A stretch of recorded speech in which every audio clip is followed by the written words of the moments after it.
அஸ்ஸலாமு அலைக்கும் வரஹ்மத்துல்லாஹி வபரகாத்துஹு. ஏற்கனவே இந்த வீடியோ ஒன்று போட்டிருக்கிறேன்.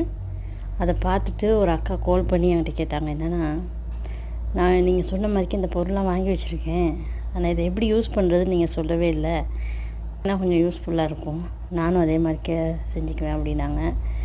நான் ஏற்கனவே இந்த வீடியோ எடுத்து வச்சிட்டேன், பட் எனக்கு போடுறதுக்கு தான் கொஞ்சம் தாமதமாகிடுச்சு, மன்னிச்சுக்கோங்க. ரொம்ப நன்றி அக்கா, உங்களுக்காகவே இந்த வீடியோ நான் போடுறேன். ரொம்ப சந்தோஷம். பார்த்திங்கன்னா இப்போ இந்த மார்க் பண்ணுறேன், ஏன்னா நம்ம வந்து இந்த பொத்தானை அடிக்கிறதுக்கு முன்னுக்கு நம்ம வந்து மார்க் பண்ணிக்கணும், எந்த இடத்துல அடிக்க போகிறோன்ட்டு மார்க் பண்ணிவிட்டு இதில் பார்த்திங்கன்னா 2 டிசைனில் இருக்குது. ஒன்று கொஞ்சம் நடுவில் ஓப்பனாக இருக்குது, இன்னொன்று தொப்பி மாய்க்க இருக்குது. இந்த முள் ஸ்டைல் வந்து அந்த கவர் பண்ணுறதுக்காக தான். வந்து எதை நம்ம எங்கன பூட்டணுமோ அதை வந்து ரொம்ப கவனமாக எடுத்து வச்சுக்கணும். நான் செய்கிறது அப்படியே பாருங்கள். பார்த்தீங்களா, இது நான் ஏற்கனவே ஒன்று போட்டிருக்கிறேன். நம்ம வந்து இப்போ ரைட் சைட் லெஃப்ட் சைடு இருக்குது இல்லையா, நம்ம ரைட் சைடில் டச் பண்ணும்போது இந்த முள்ளாக இருக்கிறது வந்து மேப்பக்கம் இருக்கணும்.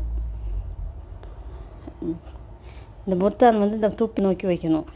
அதில் இருக்குது பார்த்திங்கன்னா மேலேயும் கீழேயும் இப்படி திருப்பி பார்த்திங்கன்னா இது அந்த முள் மாய்க்க இருக்கிறது போடுறதுக்கு மேலேயும் அந்த தொப்பி மாய்க்க இருக்கிறது போடுறதுக்கு கீழேயும் இருக்குது. நான் வீடியோவில் காட்டியிருக்க மாய்க்கே போட்டுக்கோங்க. நீங்கள் ரைட்டு சைடில் டச் பண்ணும்போது இந்த முள் மாய்க்க இருக்கிறது வந்து மேல் பக்கம் இருக்கணும், சரிங்களா? கவனமாக பார்த்துக்கோங்க. இப்போ நம்ம வந்து துணியில் வைக்க போகிறோம்.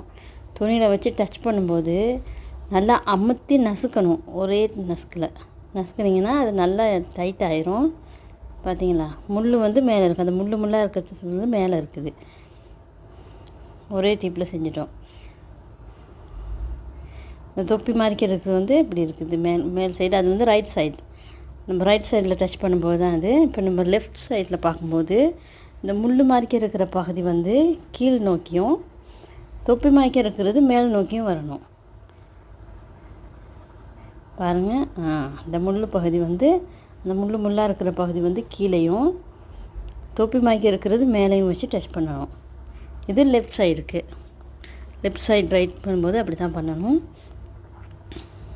கணக்காக வச்சு நல்லா அமுத்தி அதுக்கப்புறம் எடுத்திங்கன்னா நல்லா பிடிச்சிக்கும். பார்த்தீங்களா எப்படி பிடிச்சிருக்குன்னு? இதே மாதிரிக்கு நீங்களும் ட்ரை பண்ணுங்கள். லைக் பண்ணுங்கள், ஷேர் பண்ணுங்கள், சப்ஸ்கிரைப் பண்ணுங்கள்.